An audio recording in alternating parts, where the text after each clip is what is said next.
विद्यार्थी वाहतूक अधिक सुरक्षित व्हावी यासाठी राज्याच्या परिवहन विभागानं विद्यार्थी वाहतूक करणाऱ्या वाहनांसाठी नवीन नियमावली जारी केली आहे।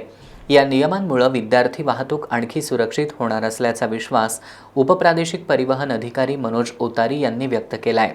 विद्यार्थी वाहतूक अधिक सुरक्षित व्हावी यासाठी राज्याच्या परिवहन विभागानं शालेय बस आणि विद्यार्थी वाहतूक करणाऱ्या वाहनांसाठी नवीन नियमावली जारी केली आहे। यानुसार वाहनांमध्ये अग्निशमन यंत्रणा, सीसीटीव्ही कॅमेरा, विद्यार्थ्यांच्या डिजिटल उपस्थितीची नोंद, त्याचबरोबर उपस्थितीची नोंद त्यांच्या पालकांना सूचना देणारी प्रणाली, किमान 30 दिवसांचे सीसीटीव्ही चित्रीकरण जतन करणं बंधनकारक असे काही नवीन नियम करण्यात आलेत। याच्या अंमलबजावणीच्या सूचना प्रादेशिक परिवहन कार्यालयांना देण्यात आल्या आहेत। कोल्हापूर जिल्ह्यात 1262 शालेय बसेस आहेत। त्यांची वेळोवेळी फिटनेस तपासणी, त्याचबरोबर इतर नियमांची काटेकोर तपासणी आणि अंमलबजावणी न करणाऱ्यांवर दंडात्मक कारवाई सुरूच असल्याची माहिती उपप्रादेशिक परिवहन अधिकारी मनोज ओतारी यांनी दिली आहे।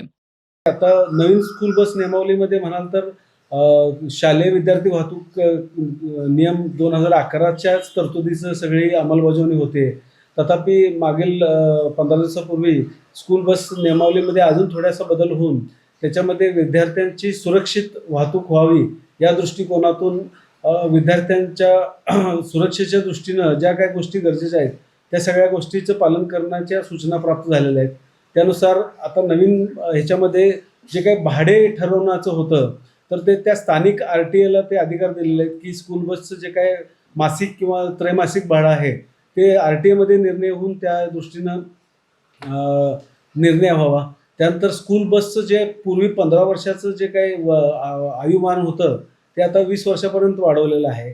अशा गोष्टीचा बदल झालेला आहे आणि पूर्वीचं जे काय आहे विद्यार्थी वाहतूक करतानाच्या गोष्टी आवश्यक होत्या त्या की बाबा गाडीमध्ये फायर एक्सटिंग्विशर असावा किंवा विद्यार्थिनी असतील तर महिला अटेंडंट असावा। अशा पद्धतीचे काही जे नियम आहेत 2011 पासून ते सर्व नियम लागूच आहेत आपल्या इकडे।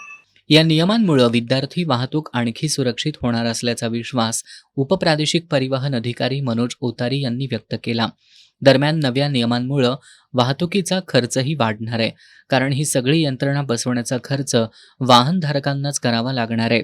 त्यामुळे प्रादेशिक परिवहन कार्यालयानं विद्यार्थी, पालक आणि वाहन चालकांचा विचार करून नवे दर ठरवावेत अशी मागणी विद्यार्थी बस वाहतूकदारांच्या वतीनं करण्यात आली आहे।